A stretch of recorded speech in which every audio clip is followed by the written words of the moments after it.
Donc, avant de continuer le cours, est-ce qu'il y a des questions sur ce qu'on a fait la séance passée? Vous pouvez écrire vos questions dans le volet conversation, la chat. Ouais. De temps en temps, je vais voir ce que vous avez déjà mis dans le chat pour répondre à vos questions. Bon, s'il y a, il n'y a pas de questions sur le cours de la séance passée, donc je vais entamer cours d'aujourd'hui. Donc, c'est la continuité. Donc, on va rappeler c'est quoi conséquence logique. Je pense même avant de rappeler c'est quoi conséquence logique, je vais même rappeler le diapo 19. Donc, il y a un schéma qui montre tous les types de formules qui vont nous intéresser dans ce cours, à savoir les formules valides, les formules insatisfaisables en vert, et les formules contingentes en violet, ce qui est au milieu, et la zone assurée, ce que j'ai assuré avec le jaune, c'est les formules satisfaisables. Donc ça, c'est les 4 classes qui vont nous intéresser dans le cours. Je vais faire un petit rappel. Alors, pour chaque formule, dans la théorie de modèle, donc théorie de modèle, c'est, disons, donc c'est un aspect de notre langage, logique des propositions, qui nous permet de faire une démonstration, mais en calculant le sens. En calculant le sens de chaque formule. Alors, mathématiquement, le sens de chaque formule, c'est soit 0, soit 1. Donc, on s'en fout du sens littéral de la phrase. Mais ce qui nous intéresse, c'est juste si la formule est vraie ou fausse. Donc, c'est ça le sens ou bien le meaning, ou bien sémantique de notre formule. Alors, heureusement, la théorie de modèle nous offre les moyens, à savoir la table de vérité dans ce chapitre. Et dans le chapitre suivant, on nous donne des moyens supplémentaires pour calculer la valeur de vérité de chaque formule. Ici, donc, selon la table de vérité, donc une formule elle peut contenir 2 puissance n lignes. Donc, chaque ligne, on va l'appeler interprétation, ou bien affectation, ou bien évaluation, c'est la même chose. C'est-à-dire, on va affecter les valeurs binaires 1 ou 0 à chaque atome, à chaque proposition simple qu'on ne peut pas décomposer. En fonction de cette affectation, tu peux calculer la valeur de vérité de la formule complexe ou bien la formule globale. On l'appelle aussi formule bien formée, FBF. La formule qui est soit complexe ou bien simple, on va l'appeler formule bien formée. Alors, selon cette table de vérité qui contient 2 puissance n lignes, tu peux distinguer les formules pour lesquelles toutes les lignes sont à 1, on va les appeler valides, tautologie ou bien valides. On va distinguer aussi les formules pour lesquelles toutes les lignes sont à 0, on va les appeler insatisfaisables ou bien inconsistantes, ce qu'on a marqué avec le vert ici. Alors, le disque il va représenter toutes les formules possibles, la logique des propositions, c'est tu as un nombre infini. Si toutes les lignes sont à 0, on va l'appeler insatisfaisable. Si toutes les lignes sont à 1, on va l'appeler valide. Maintenant, si dans la même formule, il y a des lignes à 1 et des lignes à 0, certaines lignes dont le score final c'est 0, certaines lignes dont le score final, pour la même formule, dont le score final c'est 1. On va les appeler contingentes. Contingente veut dire que toutes les possibilités sont présentes. Ici, il y a 2 possibilités, 1 ou 0. Et la dernière catégorie, c'est donc satisfaisable. Satisfaisable, tu as au moins une ligne à 1.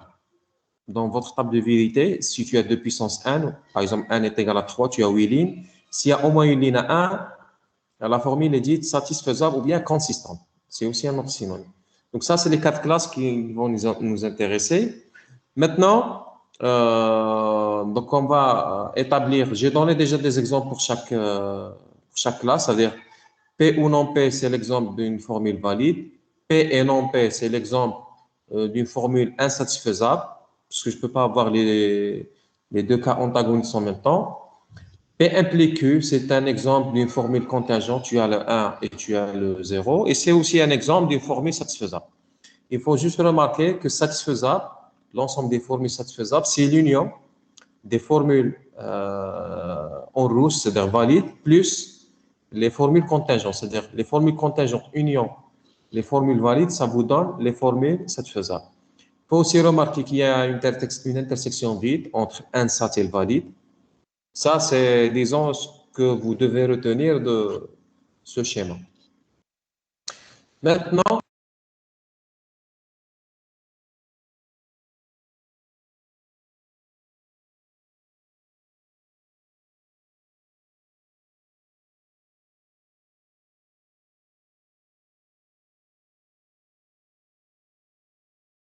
شيخ الميكرو.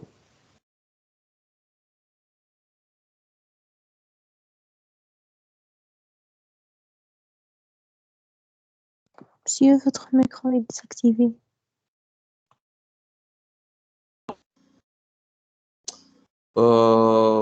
est-ce que vous avez, c'est-à-dire raté des parties? Ou là, juste maintenant? Maintenant, je n'ai pas fait attention au microphone. Est-ce que c'est l'explication? Non, c'était juste Oui, monsieur. Juste La dernière minute, ça, tant mieux. Je n'ai pas fait attention à ça. Alors, on va revenir. Alors, il ne faut pas oublier que l'objectif principal de la logique mathématique, c'est proposer des méthodes de raisonnement qui sont valides.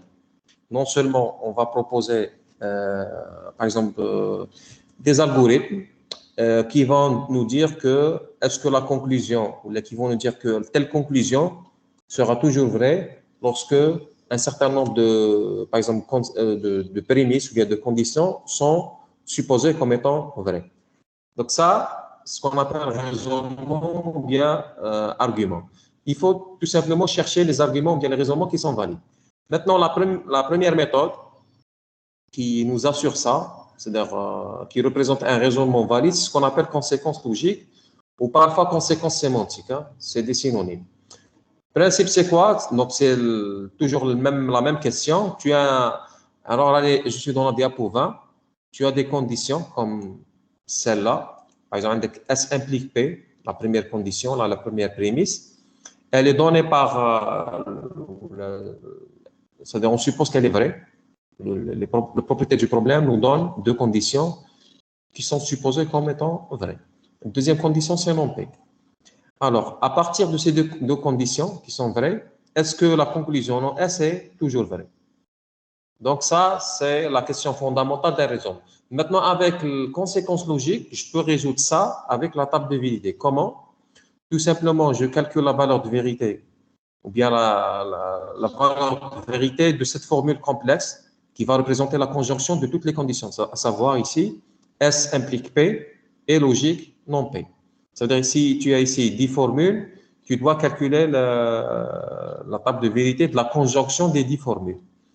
Alors, à la fin, tu vas obtenir deux colonnes, une colonne pour les prémices, la conjonction de toutes les prémices, et une colonne pour la conclusion. Ici, non S. Maintenant, comment je vérifie qu'il y a une conséquence logique ou non? Une conséquence logique, c'est juste une relation entre deux ensembles. Vous avez la conclusion, un singleton, donc un ensemble qui contient une seule formule. Et les prémices, c'est un ensemble qui contient éventuellement plusieurs prémices. Alors, cette relation, elle est valide ou bien elle est valable si pour chaque modèle des prémices, ou chaque modèle des prémices, c'est aussi un modèle de la conclusion. Ça veut dire que pour chaque ligne de notre table de vérité, si tu as un 1 pour les conditions, j'ai en face un 1 pour la conclusion ici, non S. Dans ce cas-là, la relation, elle est valable. Maintenant, s'il y a au moins une ligne à 1 pour les prémices et en face de cette ligne, j'ai un 0 pour non S, la relation de conséquence logique n'est pas établie. Alors, la conséquence logique, c'est la première méthode de raisonnement que l'on va étudier. Donc, elle est, c'est-à-dire, c'est une méthode valide, ça veut dire que je peux pas produire, je peux pas inférer donc une relation entre non S ou entre la conclusion et les prémices, sachant que la conclusion peut être fausse et en même temps donc les prémices sont fausses. Donc, par définition, on va respecter ça donc, dans notre algorithme. C'est, disons, l'algorithme le plus naïf, le plus simple. Alors, on va donner un exemple. J'ai déjà donné la séance passée un exemple, mais quand même, on va donner d'autres exemples. Et juste une petite remarque. Supposons que les conditions, l'ensemble des conditions est vide. C'est-à-dire que l'ensemble vide, donc ce symbole-là, les OLP allongés, on va l'appeler symbole de conséquence logique ou le symbole de conséquence sémantique. Hein? Donc, comment on va lire cette expression? Non S est une conséquence logique de S implique P et non P. Maintenant, parfois, les conditions, l'ensemble des conditions peut être vide. Dans ce cas-là, soit tu vas dire non S est une conséquence logique de l'ensemble vide, ou bien tout simplement, tu vas dire non S est une tautologie ou bien une formule valide. C'est-à-dire les formules valides, ou la classe, c'est les formules valides qu'on a déjà vues auparavant, ce sera tout simplement un cas particulier de la relation de conséquence logique. Une formule valide, tout simplement, c'est une formule qui est une conséquence logique de l'ensemble vide. Alors, avant de voir le reste, je vais faire un exemple. Je vais changer le partage pour faire un exemple. Vous pouvez intervenir s'il n'y a pas donc s'il y a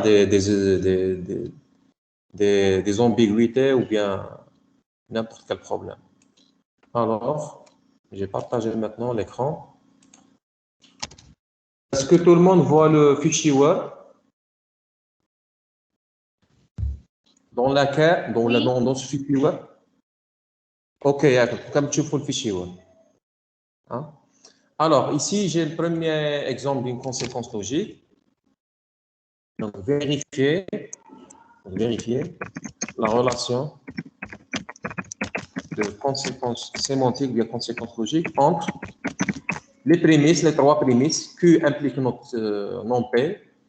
Deuxième prémisse, c'est non, not R et P. Troisième prémisse, c'est Q ou R. Alors, la conclusion entre les trois prémices,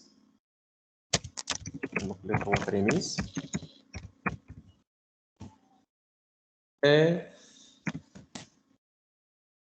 la conclusion suivante. Donc, la conclusion, c'est non P. Alors maintenant, comment on va faire ça? Tout d'abord, il faut compter le nombre d'attentes. Donc, les attentes, c'est, disons, les variables simples, telles que Q, P et R. Donc, ici, on a 3 attentes, ce qui fait que dans la table de vérité, tu as 8 lignes. Donc, toujours 2 puissance le nombre d'attentes. Donc, je vais rapidement faire cette table de vérité. Donc, je vais faire P, Q et R. Ensuite, je vais mettre disons les formules complexes, telles que non P ou bien Q ou R, et ainsi de suite. Alors, je préfère de faire cet exercice ligne par ligne. Alors ici, je vais mettre 1, 0, 1, 0, 1, 0. Alors, voilà, 1, 0, 1, 0, 1, 0, ensuite 1 et 0.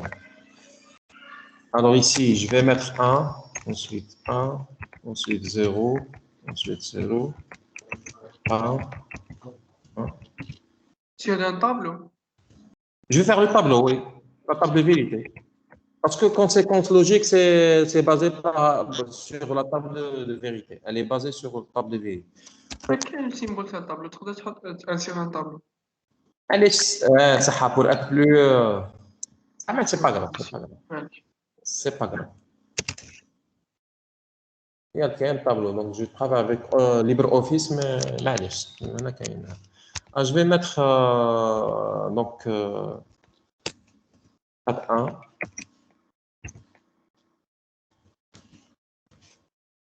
4-0. Alors, 4-0.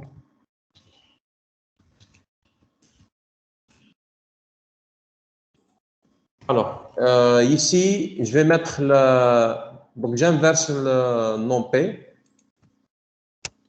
Alors, si j'inverse non P, donc je vais mettre not P. Donc, ça va être 0, 1. Maintenant.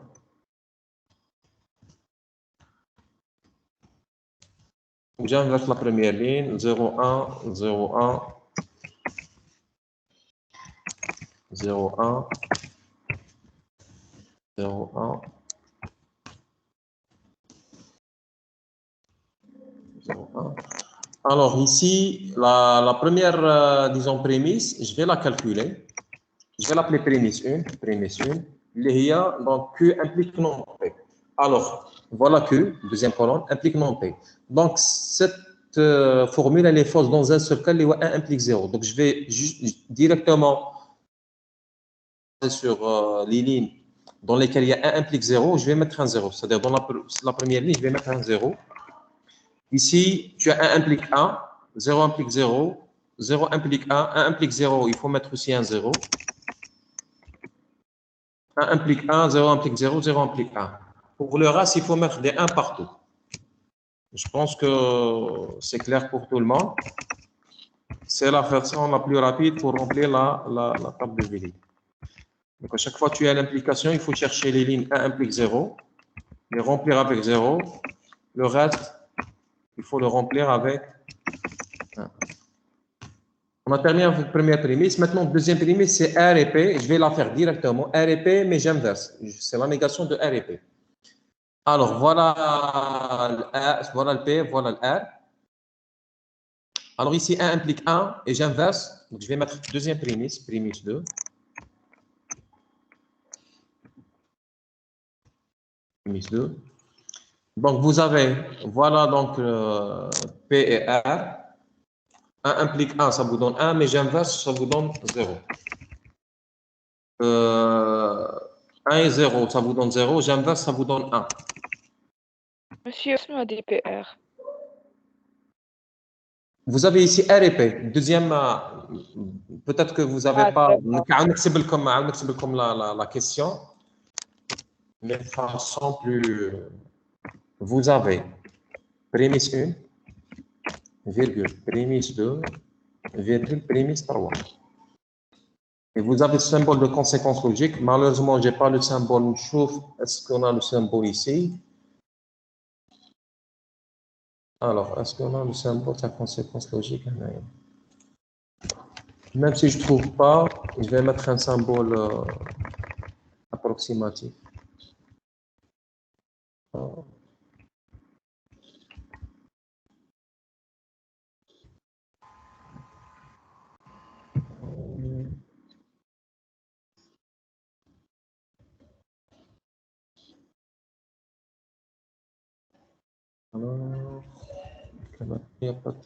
بالك انا رانا قراب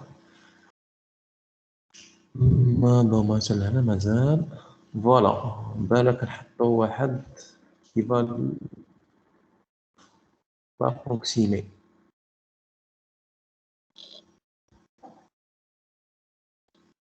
Jusqu'à maintenant, je n'ai pas trouvé un bon choix. Allez, ça كاين هذا شويه شبه على plus ou moins. C'est pas le même, mais معليش. Ça y est. La conclusion, c'est quoi? C'est notre fait. Ça la question. Prémisse 1, c'est celle-là. Celle-là, prémisse 1. C'est juste pour ne pas écrire toute la formule. Ça, prémisse 1. Ça, c'est prémisse 2. Ça, c'est prémisse 3. Donc, je vais mettre 3. Donc, غير سؤال. Est-ce que السؤال مفهوم? Est-ce que non P est une conséquence logique de prémisse 3, prémisse 2 et prémisse 1 en même temps? هذا السؤال. شكون ما فهمش حتى لهنا؟ OK pour tout le monde? Alors, voilà. Alors, je suppose que c'est bien. Jusqu'à maintenant, nous on l'exercice. Alors, pour montrer que non P est une conséquence logique de prémisse 3, prémisse 2, prémisse 1, il faut faire la table de Willy. Une colonne pour non P et une colonne pour la conjonction des prémisses. Alors, pour faire la conjonction des prémisses, donc je dois calculer la valeur de vérité de chaque prémisse. Oui? Alors, prémisse 1, c'est quoi? C'est Q implique non P. Donc, ça veut dire c'est deuxième colonne qui implique quatrième colonne. Là, il faut juste mettre un 0 à chaque fois que tu as 1 implique 0. Ici, j'ai 1 implique 0. Pour cette raison, j'ai mis 0. Il y a une autre ligne qui a le même, c'est-à-dire le même profil. Il y a 1 implique 0 ici. J'ai mis un 0. Pour le reste, c'est des 1. Donc, ça, c'est la règle, c'est l'implication. Maintenant, prémisse 2, c'est quoi? C'est la négation de R et P. R et P. Ou bien P et R, c'est la même chose. Vous avez la colonne de R. Oui. Alors, je vais mettre ici. Vous avez la colonne de R, la colonne de P. Tu fais l'E, ensuite tu inverses. Ici, 1 implique et 1, ou le 1 et 1, c'est 1. Inversé, j'inverse, ça vous donne 0. Ici, 0 et 1. C'est 0, j'inverse, c'est 1. 1 et 1, ça vous donne 1, j'inverse, ça me donne... Zéro. En principe, c'est bon. Aoud, كملوا. 0 et 1, ça vous donne 0, j'inverse, ça vous donne 1. 1 et 0, ça vous donne 0, j'inverse, ça vous donne 1. 0 et 0, ça vous donne 0, j'inverse, ça vous donne 1. 1 et 0, c'est 0, j'inverse, ça vous donne 1. 0 et 0, j'inverse, ça vous donne 1. Alors, je remarque ici qu'il y a juste donc 2 lignes pour lesquelles il y a 1 et un autre 1 pour le P et R. Et pour cette raison, lorsqu'on va inverser, ça vous donne 0. Pour le reste, les deux variables sont toujours hétérogènes. On va maintenant passer à la troisième prémisse. PR3. R. Bon. Alors, QR, c'est simple. Vous avez le R et vous avez le Q. Donc, deuxième colonne ou troisième colonne. Tu fais le OU. Donc, déjà, il y a 4 1 pour les 4 premières lignes, ce qui fait automatiquement, je peux remplir avec un 1 parce qu'il y a un OU.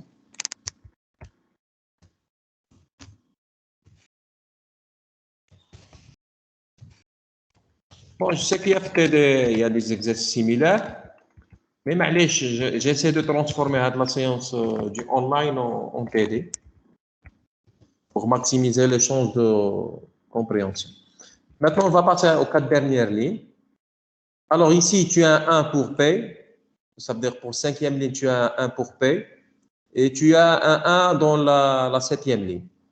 Donc, ce qui fait que tu peux mettre un 1 pour le OR, pour 5e ligne, et pour 7e ligne, et pour le reste, je vais mettre un 0. Donc, je vais mettre un 0.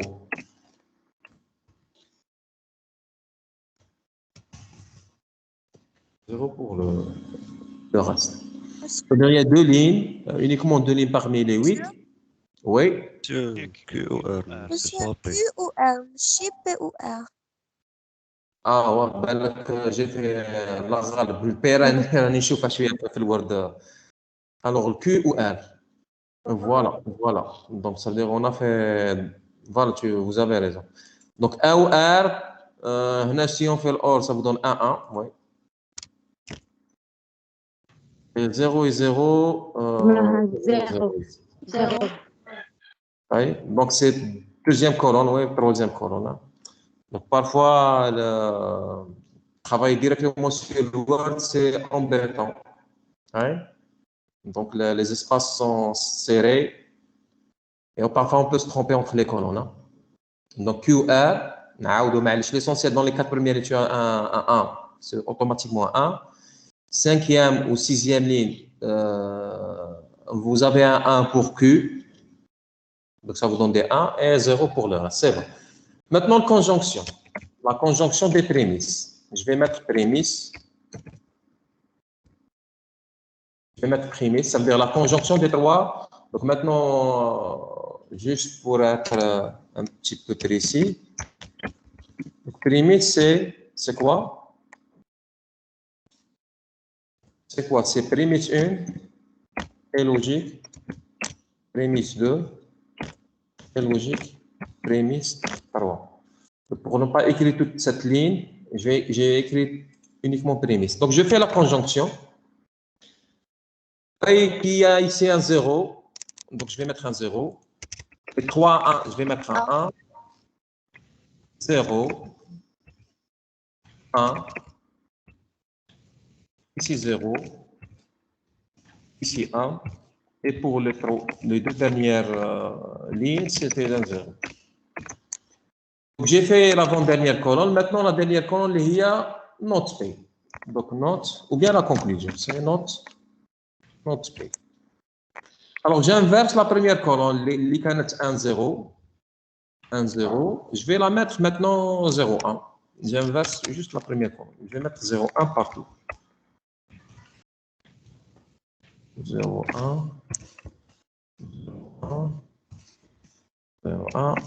Maintenant, on va voir si vous avez bien compris la relation de conséquence logique. Monsieur, Oui. monsieur, toujours نعملوا est logique entre les prémices. دايماً oui. Donc, implicitement, la virgule, c'est un est logique. Dans la notation de la conséquence logique, vous avez un ensemble avant le symbole et vous avez une formule après symbole. C'est ça la définition de conséquence logique. Alors, virgule, dans l'ensemble de départ, ou l'ensemble des prémices, c'est est logique. Ça y est? Et vous êtes obligé de calculer est logique entre tous les composantes de l'ensemble des prémices. Alors, 0, 1, 0, 1, 0, 1, 0, 1, c'est bon. Maintenant, qu'est-ce qu'elle dit la règle de la conséquence logique? Il faut se concentrer uniquement sur les lignes 1. C'est-à-dire les lignes 1 pour la prémisse. Ça veut dire la deuxième ligne, troisième, ou disons quatrième ligne, ou sixième ligne. C'est clair? Maintenant, vous avez 8 lignes. Mais ce qui va nous intéresser, c'est uniquement les lignes 1 pour la prémisse. C'est-à-dire deuxième ligne, quatrième ligne, et disons cette ligne-là. J'ai un 1, la règle, qu'est-ce qu'elle dit? Chaque modèle des prémices, c'est aussi un modèle pour la conclusion. Le modèle, ça veut dire tout simplement une ligne à 1. C'est-à-dire, si tu as une ligne à 1 pour prémisse, la même ligne, elle doit donner un 1 pour la conclusion. C'est OK pour cette ligne. C'est OK aussi pour cette ligne. Et c'est OK aussi pour cette ligne. Ce qui fait que maintenant, cette relation, elle est valide. Je vais la mettre en gras. Donc, elle est établie. Donc, on a démontré avec la table de vérité qu'il y a une conséquence logique, ou qu'il y a une relation de conséquence logique entre la conclusion et les conditions. Donc, ça, c'est la première méthode de démonstration qui se base sur la théorie de modèle. Il y a une autre méthode de démonstration qui se base sur la théorie de modèle appelée tableau sémantique. On ne va pas la voir. Donc, il y a deux méthodes pour la première partie du cours. On va voir juste la première, c'est-à-dire la plus fameuse, et on va la critiquer. Donc, on va essayer de la critiquer. Je ne comprends pas.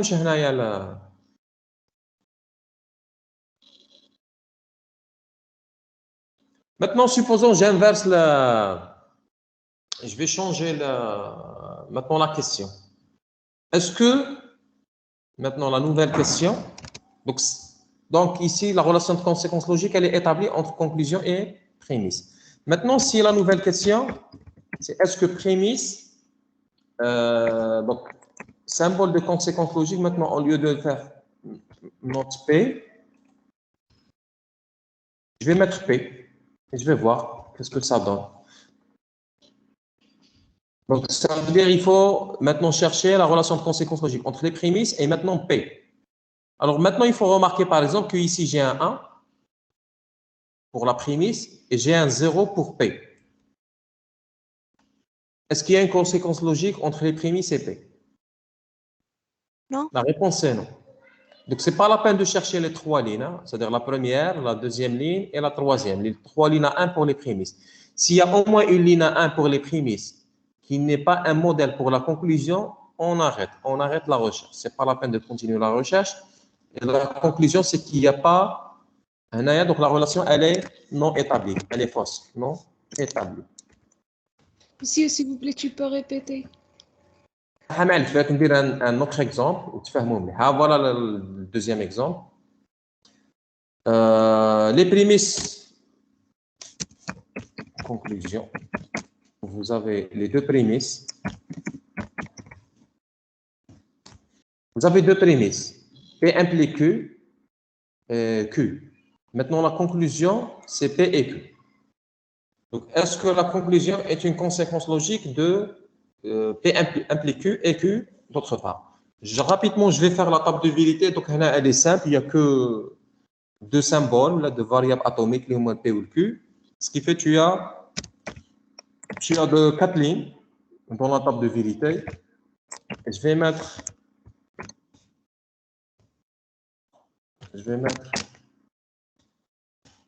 les ingrédients. Prémisse et conclusion liée à P et Q. Alors ici 1, 0, 1, 0.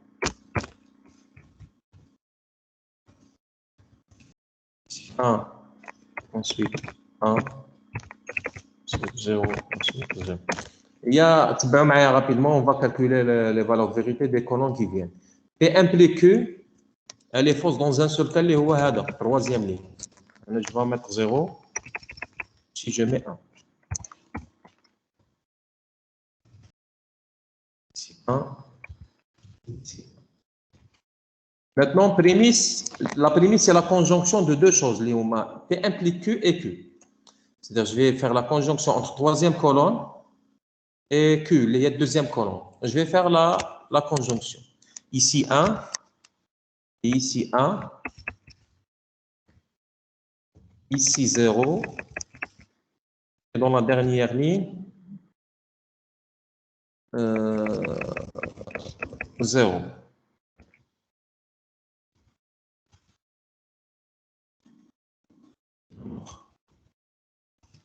Voilà. Maintenant, je vais calculer la valeur de vérité de P et Q, il y a la conclusion. P et Q, conclusion. Donc, est logique entre les deux premières colonnes, le P et le Q. Donc, ici tu as un 0, ici tu as un 0, ici tu as un 0. Ça veut dire que tu as un 1 dans la première ligne et partout tu as des 0.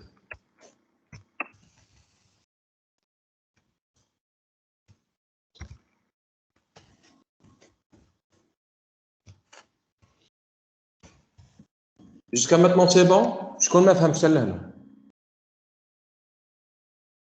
Donc, on a bien dit qu'il faut faire la table de vérité pour les prémices et la table de vérité pour la conclusion. Alors, quelles sont les lignes 1 pour les prémices?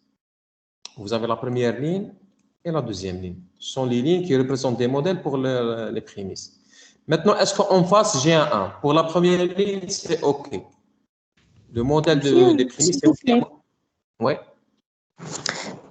L'implication P implique Q, deuxième ligne 0 implique 1, vrai?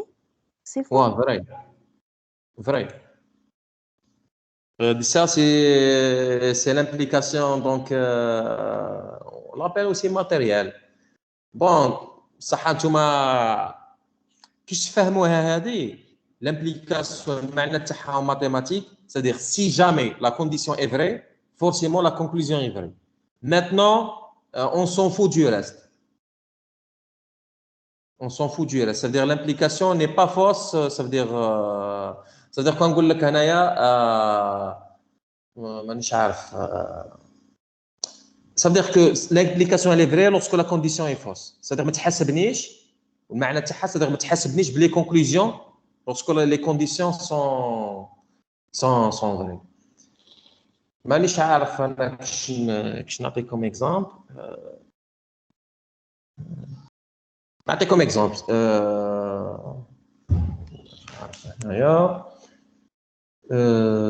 C'est-à-dire si par exemple l'Algérie devient un pays par exemple développé, alors je ne sais pas, par exemple les prix des voitures ne vont pas dépasser 100 millions, exemple. Ça y est. Donc l'implication elle est vraie dans l'état actuel, malgré que la conclusion elle est vraie, c'est-à-dire la conclusion تكون vraie تنجم تكون fausse, c'est-à-dire ينجموا يكونوا les prix عاليين ينجموا يكونوا les prix طايحين. Mais puisque la condition est fausse, l'Algérie c'est pas un pays développé, donc la règle elle est vraie. On la considère comme étant vraie. Parce que madame les conditions ما تحققوش ما تقدرش تحاسبني بلي ريزولتا ما تحاسبنيش بالكونكلوجن ما تقوليش خص لا كونكلوجن تكون فري parce que la condition n'est pas établie. Donc c'est ça le sens disons le sens mathématique de l'implication, c'est-à-dire si la condition est fausse, je m'en fous du résultat. Je veux que la condition fausse 0 implique 1 ou la 0 implique 0, dans les deux cas c'est 1. L'implication elle est vraie. يعني كي تكون la condition fausse, il faut pas me parler des conclusions. ما تقوليش خاص la conclusion تكون vraie ولا. Dans les deux cas, l'implication elle est établie. Donc l'implication خاصنا نحاسبوها lorsque la condition sera vraie. Qui تكون la condition vraie, tu m'as نحسبوا l'implication. خاص la condition تكون vraie, plutôt la conclusion تكون vraie. Pour dire que l'implication est vraie. Si la conclusion est fausse, dans ce cas l'implication elle est fausse. Mais si la condition est fausse, c'est pas la peine, ça veut dire, c'est pas la peine, ça veut dire de mettre les points sur les i concernant donc l'implication. ما خاصناش نحسبوا l'implication qui تكون la condition fausse. نحسبوا l'implication qui تكون la condition vraie. Qui تكون la condition vraie, chercher la conclusion si la conclusion est vraie ou non. صحيح؟ معليش حيت ما الا ما صدق هاد الهضره ما اقتنعتوش بها. Il faut juste, ça veut dire accepter que l'implication mathématique, elle est fausse dans un seul cas. Les 1 implique 0. Dans le reste des cas, elle est vraie. Ou peut-être comme à peu près l'intuition ou le hadth derrière, ça veut dire derrière ça. L'intuition derrière ça, c'est qu'il ne faut pas accuser l'implication si jamais la condition est fausse. Et quand la condition est fausse, l'implication, elle est toujours intacte. Mais elle est vraie. Ça y est? Lorsque les conditions deviennent vraies. Comme j'ai établi. Quelle est d'autres questions? C'est le permis qui chamarna. Elle est logique. Ah, c'est. Elle est logique entre les deux conditions. D'accord. Donc, tu vois les 0, tu as 0 dans la troisième ligne, quatrième ligne. Donc, je vois, il y a deux lignes à inspecter. Je vois que deux lignes. La première ligne ou la deuxième ligne. Alors, pour la première ligne, c'est OK. Mais pour la deuxième ligne, ce n'est pas OK. Ce qui fait que ici, il n'y a pas de conséquence logique, pas de conséquence logique entre conclusion et prémisse. Ouais. Il n'y a pas de conséquence, disons, logique entre prémisse et... Alors, malheureusement, Aristote n'avait pas la notion de conséquence logique pour vérifier si le raisonnement est valide ou non. Parce que le raisonnement sera valide, le raisonnement sera une règle en général. Ça y est? Soit une règle simple, une règle complexe, ou la composition de plusieurs règles. L'essentiel, tu peux vérifier si le raisonnement, la règle simple ou bien complexe, si elle est valide ou non, en utilisant juste la table de vérité et la relation de conséquence logique.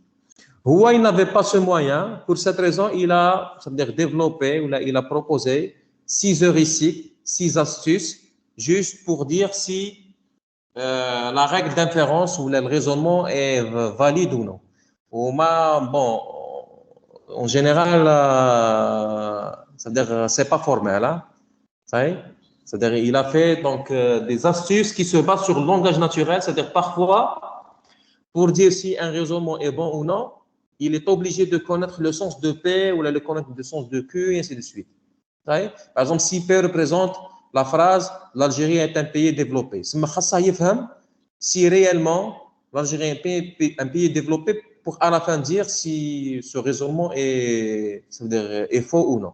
Donc là, on a pu dire que ce raisonnement est faux, ce n'est pas une règle valide, ça y est, ou la règle suivante, P implique Q et Q d'une part, et la conclusion, c'est P et Q, ce n'est pas une règle, ou ce n'est pas un raisonnement valide, parce que tout simplement, la conclusion ne vérifie pas la conséquence logique avec les prémices. Maintenant, si on va critiquer ça, la première critique de cette méthode disons donc de raisonnement, c'est qu'elle est lourde en termes de temps. Elle est très lourde ou elle est très en termes de temps. Donc le temps sera plus, c'est-à-dire plus lent, parce que tout simplement, on a deux puissances n i à vérifier. Certes, vous allez me dire qu'en général, tu peux vérifier moins. Ici, par exemple, on a vérifié 2 lignes parmi 4. Mais Tiani, il faut, ça veut dire, il faut bien calculer la valeur de vérité de toute la colonne prémisse. C'est-à-dire, Je ne peux pas m'arrêter au niveau de la deuxième ligne et dire je ne calcule pas la troisième ou je ne calcule pas la quatrième. Il faut que tu calcules la troisième et la quatrième. Maintenant, si elles sont fausses, elles ne seront pas utilisées par la suite, mais si elles sont vraies, elles seront utilisées. Mais dans tous les cas, vous êtes obligé de calculer 2 puissance n valeur de vérité pour les prémices.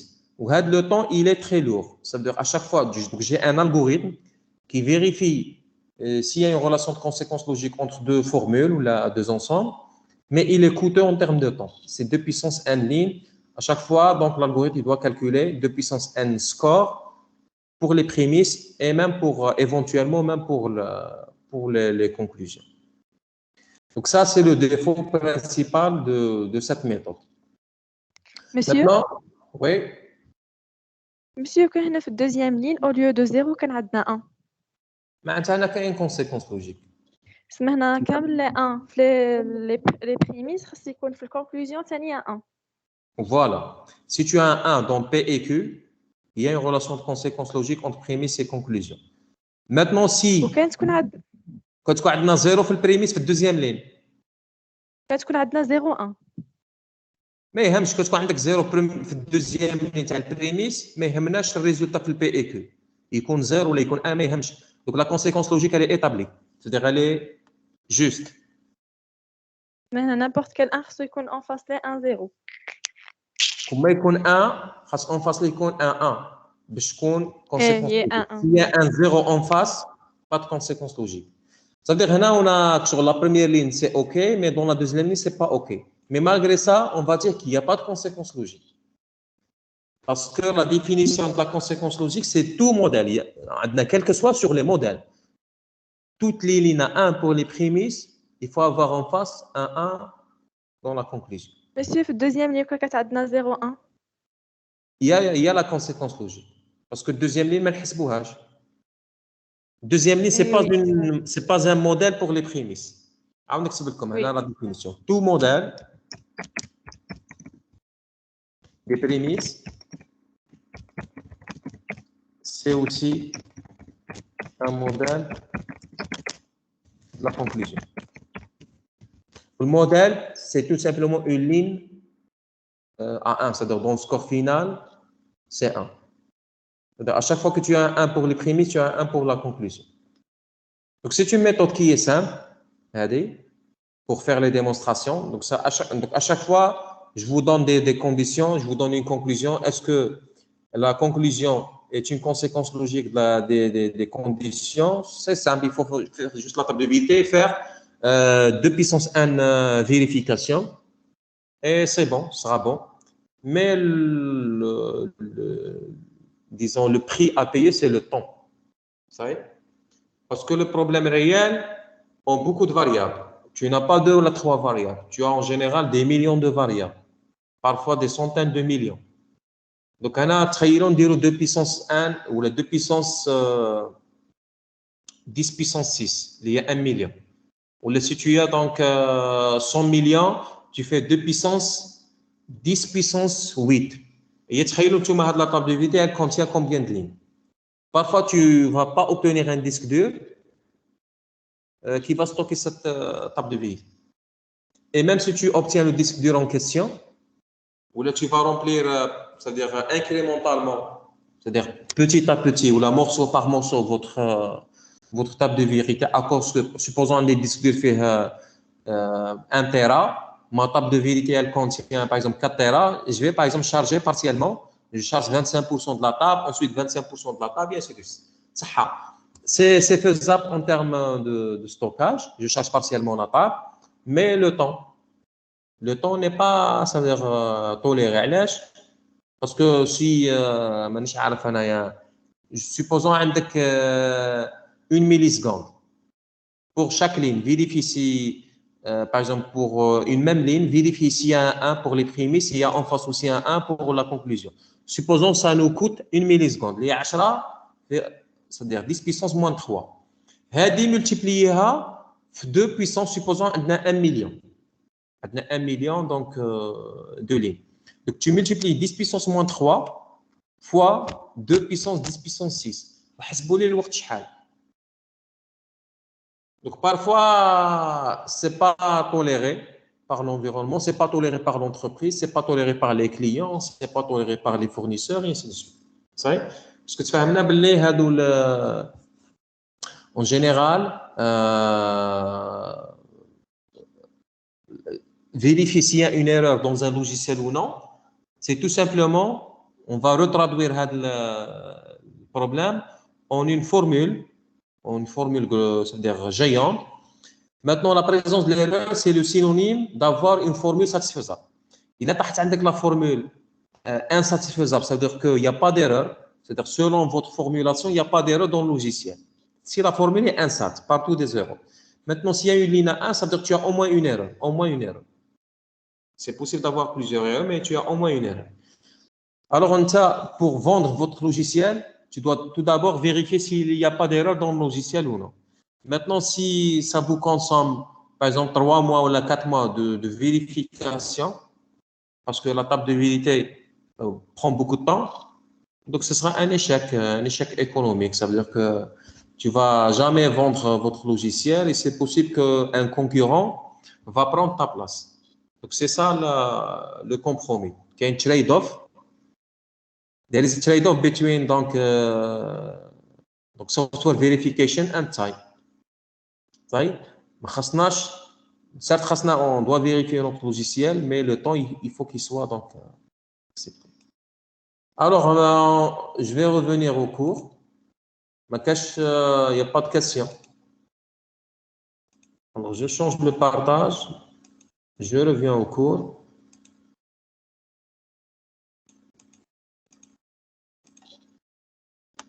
Voilà, j'ai fait, c'est pas ça, partage.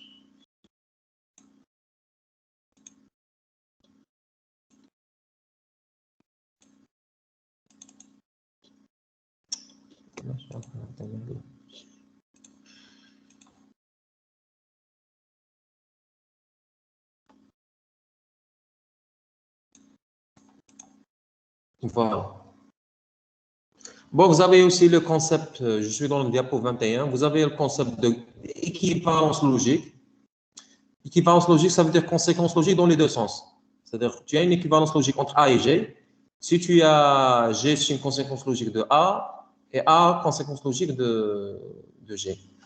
Je vais juste vous informer que George Boole, ça c'est un mathématicien, il a fait l'équivalence logique, si ma mémoire est bonne, durant les années 1600.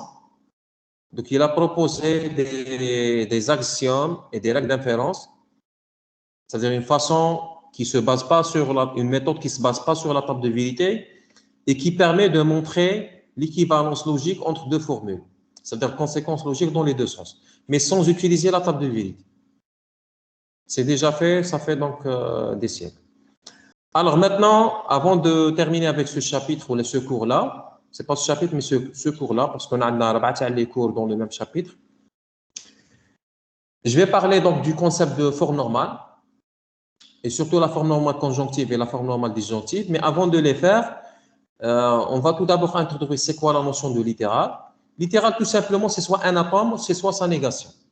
C'est-à-dire que si je vais mettre P, je vous dis P, c'est un atome, donc le P, c'est un littéral, ou non P, c'est aussi un littéral. Ça veut dire, si je vous dis que, par exemple, la Terre est ronde, la phrase, c'est un atome. Donc, c'est un littéral.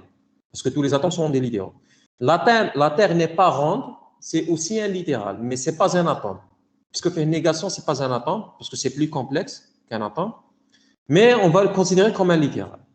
C'est le premier fait à apprendre. Deuxième fait, si je vais connecter, supposons, je vais connecter, maintenant, deuxième concept à vous montrer, c'est ce qu'on appelle clause.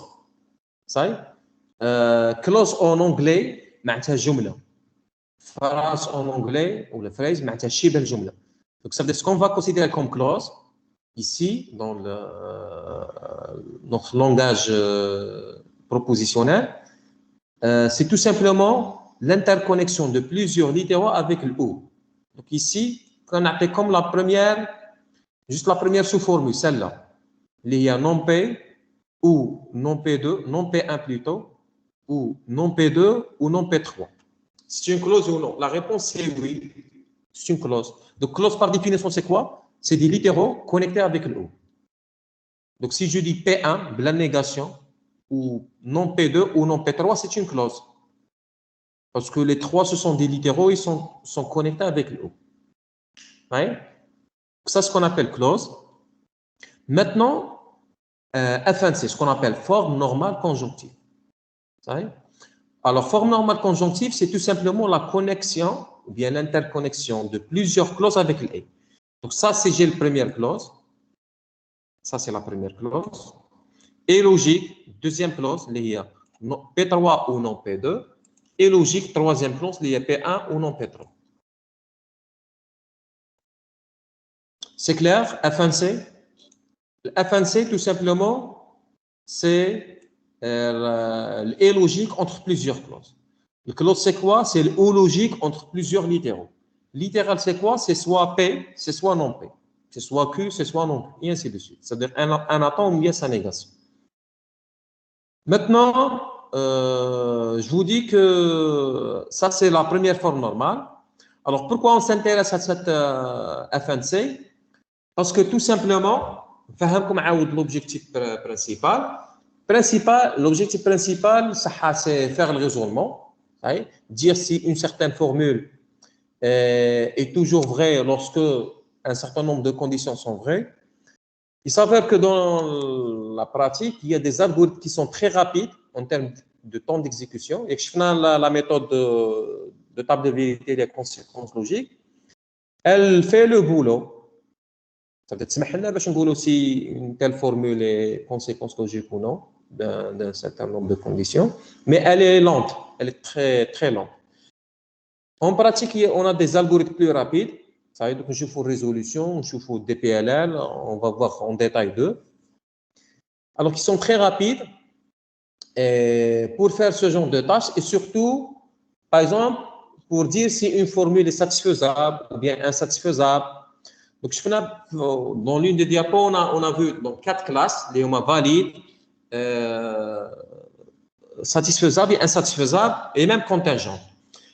En pratique, on a des algorithmes qui sont très rapides pour dire si une formule est valide, pour dire si une formule est satisfaisable et pour dire si une formule est insatisfaisable.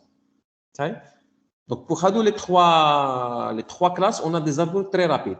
Mais qu'est-ce qu'il exige comme condition? Il exige que la formule d'entrée, la formule qui sera acceptée comme input, elle doit respecter la FNC. Alors, pour cette raison, on va donner plus d'intérêt et plus d'importance à la FNC. Parce que tout simplement, par la suite, on a des algorithmes très rapides, soit pour vérifier, donc pour faire le raisonnement, dire si une formule est dérivable, elle découle ou elle est déduite d'un certain nombre de conditions, ou bien vérifier simplement si une formule est satisfaisable, si elle est insatisfaisable, si elle est valide, et ainsi de suite. Alors, on a une autre formule normale, ou là, une autre forme normale moins utilisée, ce qu'on appelle forme normale disjonctive.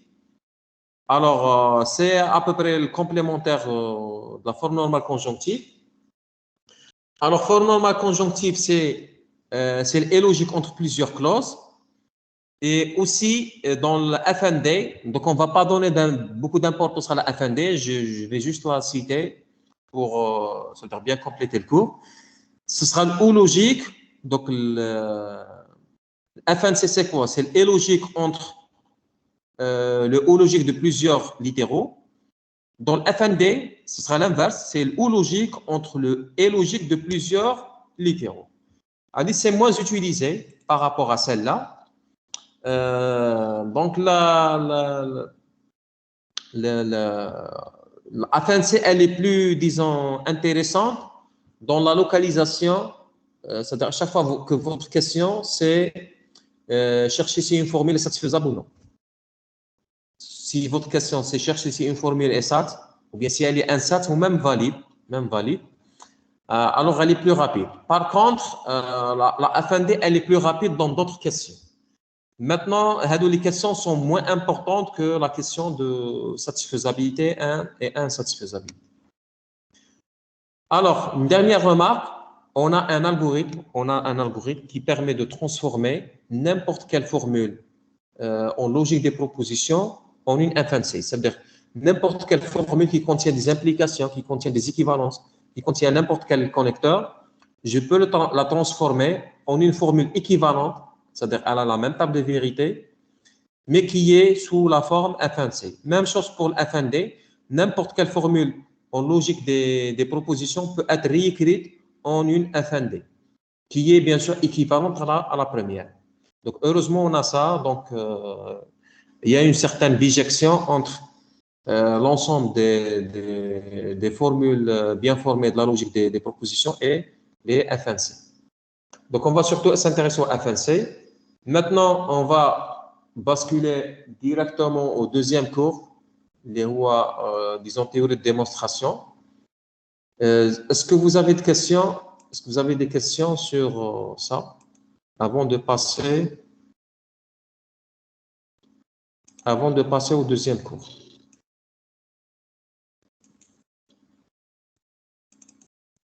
Alors, je vais faire une... Est-ce qu'il y a des questions? Voilà.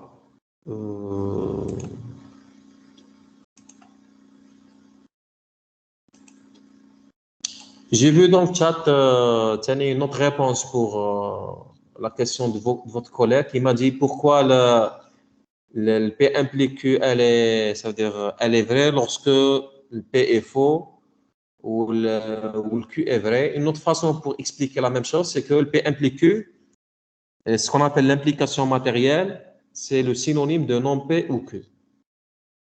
Donc, à chaque fois que tu vas transformer ou la remplacer le P implique Q par non P ou Q,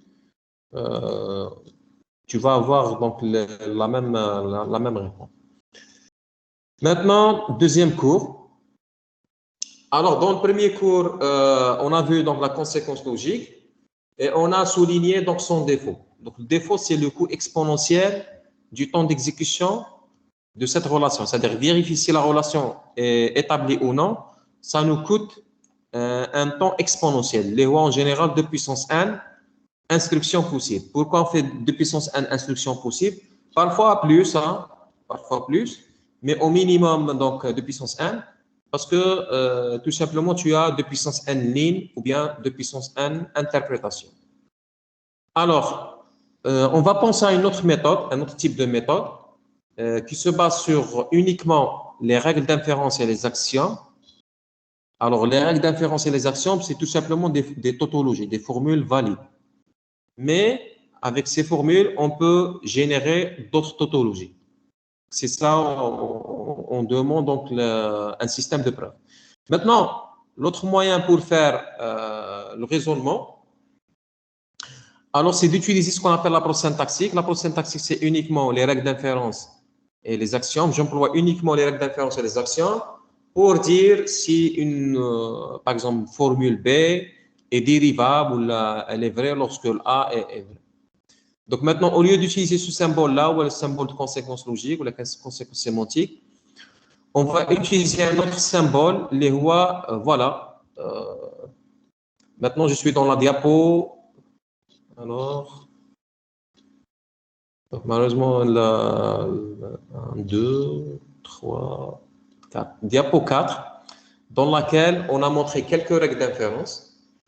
Alors, depuis, ça veut dire des siècles, que ce soit des philosophes ou des mathématiciens, ont développé ce qu'on appelle les règles d'inférence. Une règle d'inférence, c'est une implication. C'est carrément une implication. Donc, on a un symbole, ce que vous voyez comme le T allongé, ce qu'on appelle symbole de déduction, ou le symbole de dérivabilité, ou la conséquence syntaxique. La même chose, hein? C'est synonyme.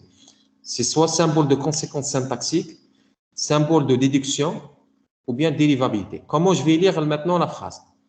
Q, donc ça, la règle elle-même, on va l'appeler modus ponens. Q est dérivable ou bien est déductible à partir de P et P implique Q.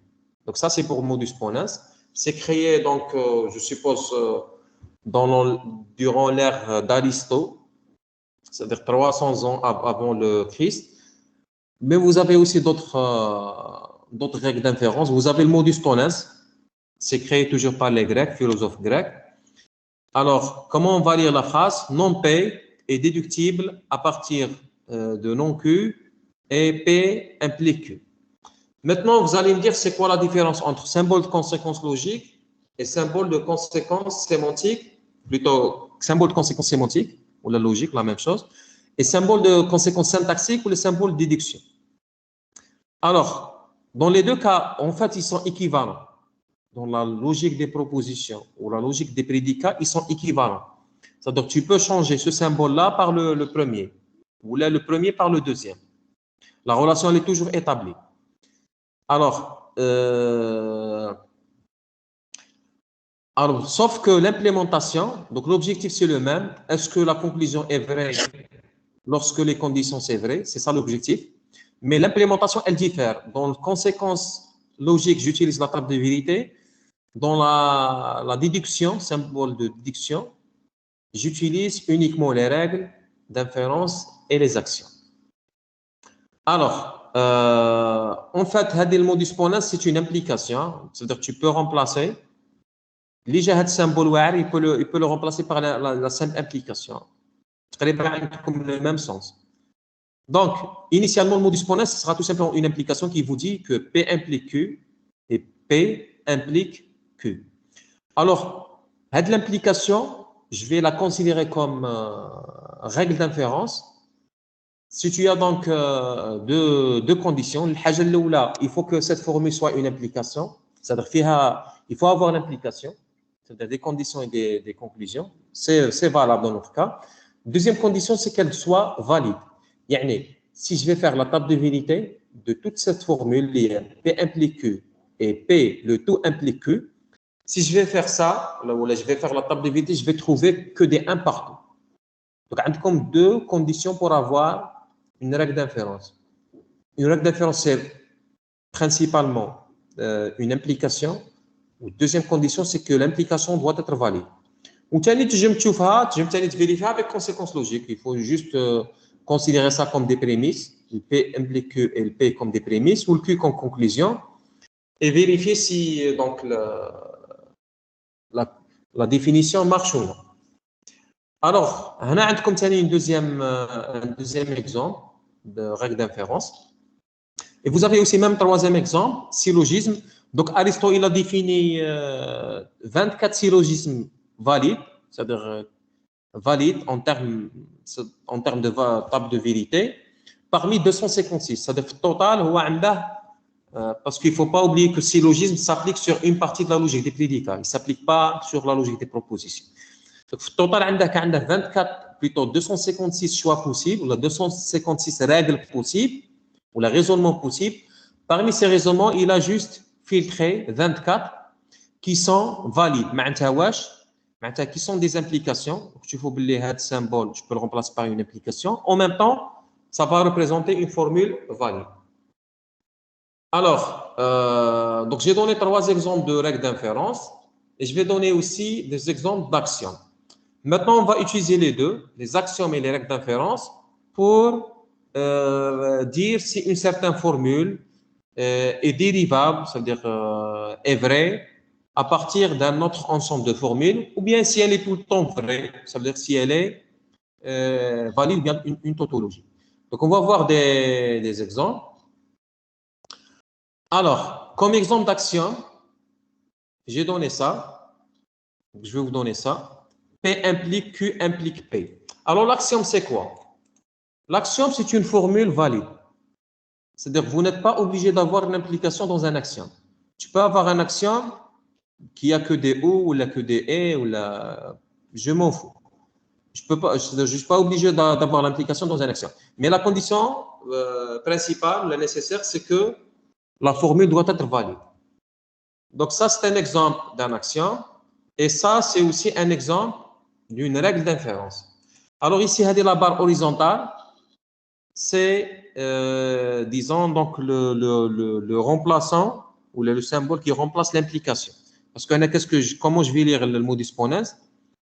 À partir de P et P implique Q, je vais dériver Q, je vais inférer ou la déduire Q.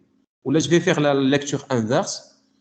Alors, pour montrer que Q est vrai, il suffit de montrer que P et P implique Q sont vrais.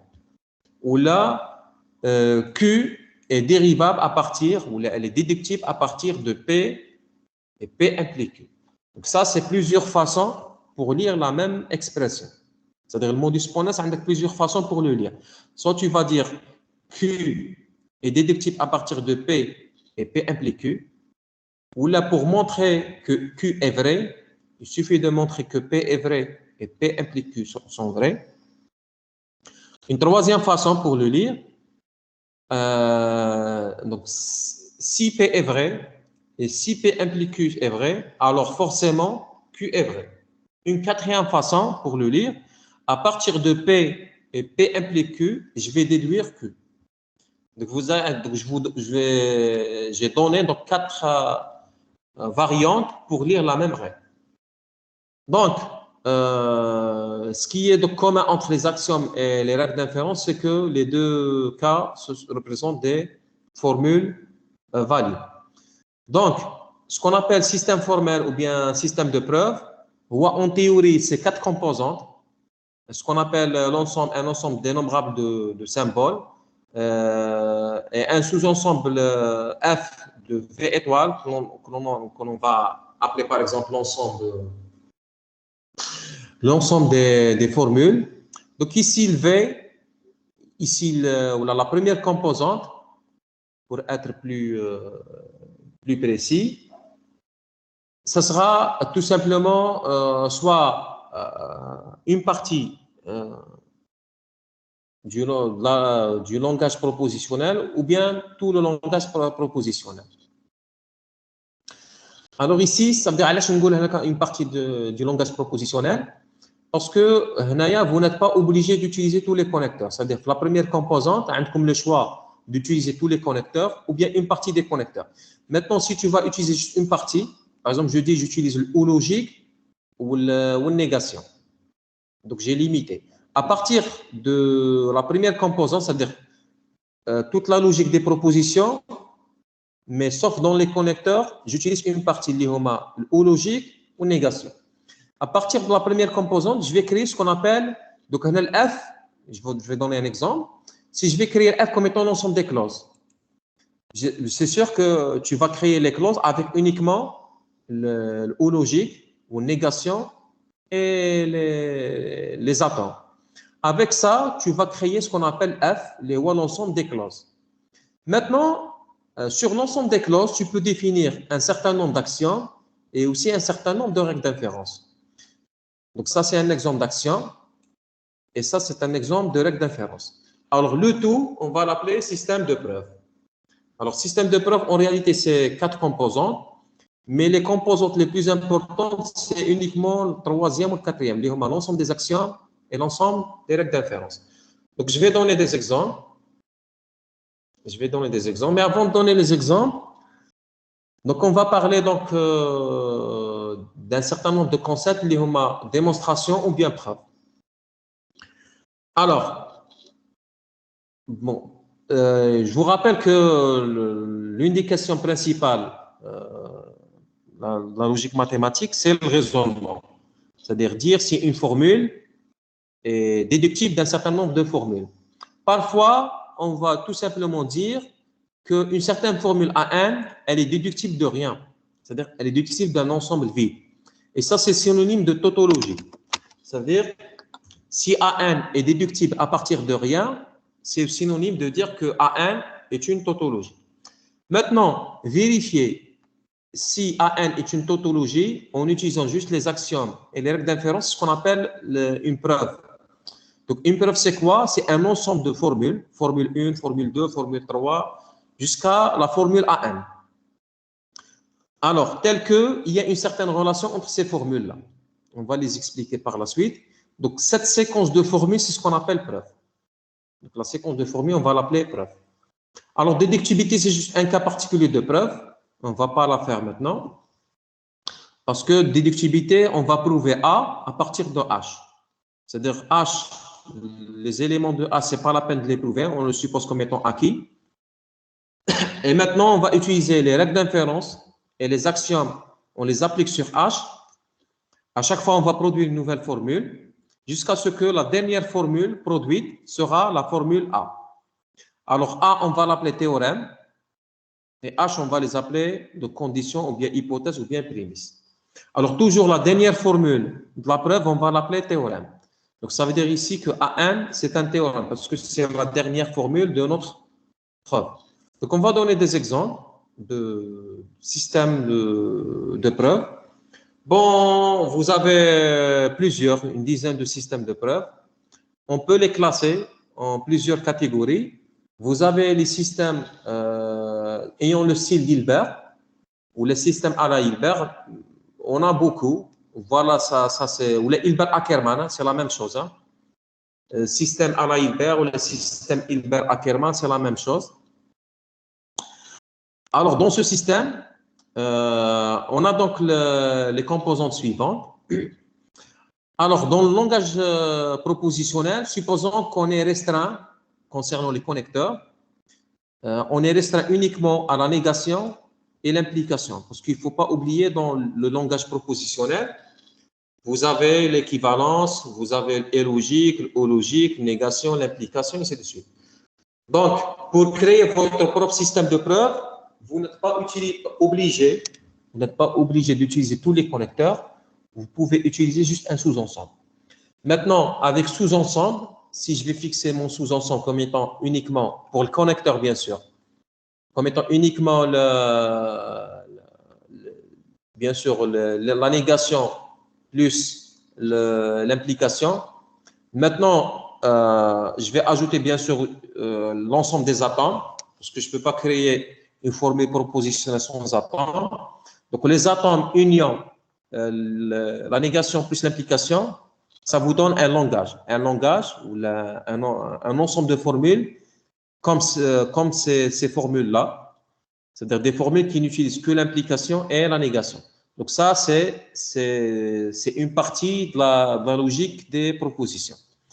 En plus de ça, donc il y a un oubli, j'ai oublié, donc H2, c'est un système de preuve appelé Hilbert-Ackermann. En principe, je dois mentionner aussi l'ensemble des atomes, grand P. Parce que grand P union l'implication et la négation, ça vous donne le noyau, le système de preuve. Maintenant, tu as 3 axiomes A1, A2, A3 et une seule règle d'inférence, liée au modus ponens. Alors, ça, le premier axiome, c'est celui-là. A implique B implique A. Pour s'assurer qu'il s'agit d'un axiome, il suffit de faire la table de vérité. Je trouve des 1 partout. Si tu trouves des 1 partout, c'est un bon axiome. S'il y a au moins une ligne à 0, ça veut dire que c'est un mauvais axiome. Donc, ça, c'est un axiome A1, ça, c'est un axiome A2, et ça, c'est un axiome A3. Et donc, vous avez la règle d'inférence modus ponens, à partir de A et A implique B, tu vas inférer ou déduire B. Alors, avec ces 4 formules, A1, A2, A3 et le modus ponens, tu peux faire des démonstrations. Donc, par exemple, j'ai demandé donc, la démonstration de B implique B, c'est-à-dire montrer que B implique B, elle est dérivable à partir des 3 axiomes. C'est-à-dire, si je fais des petites transformations sur A1, A2, A3, je peux obtenir B implique B. Ou ça, c'est synonyme de dire que montrer que B implique B est une tautologie. Parce que, si vous suivez, le A1, A2, A3, c'est des formules valides. Ou le modus ponens, c'est aussi une formule valide, mais sous forme d'implication. C'est-à-dire, si je compose cette implication, c'est des formules valides, je vais obtenir des formules valides. Donc, ce qui fait que si je vais obtenir B implique B comme résultat, cela veut dire que B implique B, c'est une formule valide. Donc, montrer que B implique B est dérivable à partir des axiomes, ça revient à dire que B implique B est une tautologie.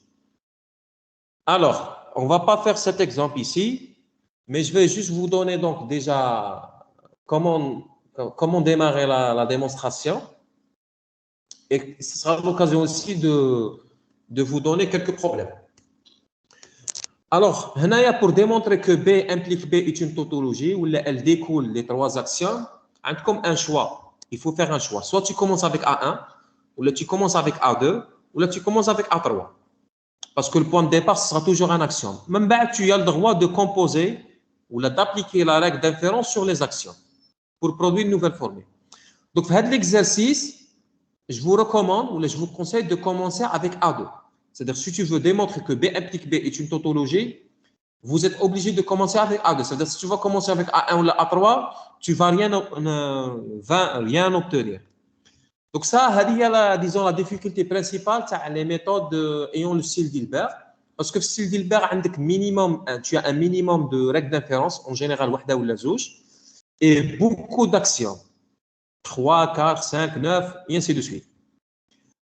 Par opposition, il y a une autre famille de systèmes de preuves qui ont ce qu'on appelle les systèmes de preuves proches à la déduction naturelle, dans lesquels on inverse. On a moins d'actions, en général un axiome, maximum 2, mais beaucoup de règles d'inférence. Par exemple, 15 règles d'inférence et un axiome. Exemple. Déjà, il y a ce système de preuve dans la logique des propositions dans lequel il y a un axiome et 15 règles d'inférence. Donc, c'est ça donc, les méthodes existantes. On a une troisième méthode. Donc, comme les méthodes basées sur le style d'Hilbert, comme les méthodes basées sur la déduction naturelle, ça y est, où il y a donc deux systèmes axiomatiques. Et vous avez une troisième méthode, ce qu'on appelle la résolution. La résolution, c'est la plus simple et la plus rapide et la plus efficace. Ce qu'on va voir dans le cours. Alors, cette la méthode, comme un seul axiome, plutôt une seule règle d'inférence et 0 action. C'est-à-dire que les trois familles sont équivalentes. C'est-à-dire toute question que tu peux démontrer avec la méthode d'Hilbert ou un système de preuve appartenant au style d'Hilbert, la même question peut être démontrée avec la famille déduction naturelle et la même question peut être démontrée avec ce qu'on appelle la résolution, la méthode de résolution. Il y a comme trois types de méthodes. La méthode d'Hilbert, la méthode basée sur la déduction naturelle et la méthode de résolution. Dans le cours, on va surtout se concentrer sur la méthode de résolution. Parce qu'il y a 0 axiome ou il y a une seule règle d'inférence. Là, comme un exemple de difficulté, ça veut dire si je change de question, c'est possible que tu dois commencer avec A3 pour faire la bonne démonstration. Si tu commences avec A1 ou A2, tu vas perdre ton temps. Alors, la question limite, comme l'exemple suivant, B implique B, il est recommandé de commencer avec le deuxième axiome. Donc, les étudiants vont me dire que avec quel axiome je vais commencer ma preuve pour démontrer la formule. Là, la réponse, c'est on ne sait pas. Ça veut dire pour chaque question, tu dois commencer peut-être avec un axiome différent. Et on ne connaît pas à l'avance le bon axiome qui va faire une démonstration vers la conclusion. Donc, il faut tenter, il faut faire des tentatives. Ça veut dire, comme une nouvelle question, tu vas tenter avec le premier axiome, tu commences avec le premier axiome. Si ça ne marche pas, tu vas commencer avec le deuxième axiome. Si ça ne marche pas, tu vas commencer avec le troisième. Donc, il faut faire des tentatives. Il n'y a pas de connaissance préalable qui va guider, ça veut dire avec exactitude les choix. Par contre, la méthode de résolution, certes, la même question elle est posée, c'est-à-dire en général, on peut avoir des ambiguïtés ou des problèmes de démarrage, mais on a moins de chances ou moins d'alternatives à faire. Puisque tu as donc 3 axiomes et une règle d'inférence, supposons que tu as 4 choix au démarrage, supposons. Mais avec la méthode de résolution, tu as moins de choix. Tu n'as pas 4 choix, mais tu as 3 choix ou 2 choix ou moins de choix. C'est pour cette raison qu'elle est plus efficace ou la plus rapide que les autres. Donc, on va laisser ça peut-être pour le cours en présentiel. Ça, c'est un autre système de démonstration appartenant au style d'Hilbert. Alors, maintenant, ce qui nous va intéresser de plus, c'est la méthode de résolution. Alors, la méthode de résolution, on a déjà fait donc, une publicité pour cette méthode au début de cours. Parce qu'elle se base uniquement sur les clauses. Ça veut dire les inputs de la méthode de résolution, la règle de résolution, c'est forcément donc des clauses. Donc, je vais vous donner un exemple. Alors, tout le monde voit diapo résolution. Il y a une caméra que tu fais diapo résolution. Alors, dans la résolution, tu as deux inputs, c'est-à-dire deux clauses différentes, et un output, une seule clause comme conclusion. Je vais vous donner cet exemple. À partir de la clause P1.3 ou P2.2, ça c'est la première clause. Deuxième clause, vous voyez la virgule, c'est pour séparer entre l'input 1 et l'input 2. Parce que la règle de résolution, c'est une règle d'inférence comme les autres, sauf qu'elle est, c'est-à-dire qu'elle possède toutes les propriétés, elle est complète et elle est correcte. Et elle est décidable. Donc on a trois propriétés. Ou disons, une autre propriété, c'est la rapidité. Ça y est? Alors, ça c'est le premier input, la première clause, P1.3 ou P2.2. Deuxième input, c'est la clause. Il ne faut pas oublier que la clause, c'est une disjonction de littéraux, c'est-à-dire c'est des littéraux connectés avec des ou. Si tu as un seul littéral, c'est aussi une clause. Même si tu obtiens un seul littéral, on va aussi le considérer comme une clause, c'est-à-dire tous les littéraux sont des clauses. Maintenant, deuxième clause, c'est non P2, non P2.2. Alors, la règle de résolution, qu'est-ce qu'elle va dire? Tout simplement, dans le premier input et dans le deuxième input, tu vas chercher ce qu'on appelle les littéraux complémentaires. Ça veut dire les littéraux qui ont une apparition positive dans le premier input et une apparition négative dans le deuxième output.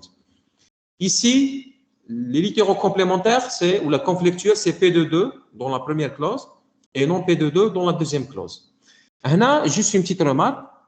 Tu peux dire dans la deuxième clause négation de P2.2 ou 0. C'est-à-dire si je fais 0 ou logique entre 0 et quelque chose, ce sera la même chose. Donc, je peux dire que non P2.2 ou 0 logique. Juste pour avoir donc deux littéraux dans la formule. Alors, la règle, qu'est-ce qu'elle dit? Tu peux produire une nouvelle formule à partir des deux inputs. Donc, cette nouvelle formule, c'est une conséquence logique des inputs. Comment on va la créer?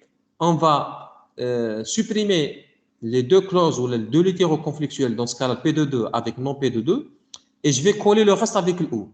C'est-à-dire, après non P2.2, j'avais 0 ou 0, et avant le P2.2, j'avais le P1.3. Maintenant, si tu vas coller le P1.3 avec 0 en utilisant le ou logique, ça veut dire que la conclusion sera P1.3 ou logique 0.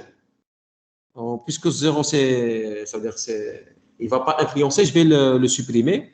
Ce qui fait que la conclusion sera P1.3. Donc, le P1.3, c'est la formule déduite à partir des deux prémices.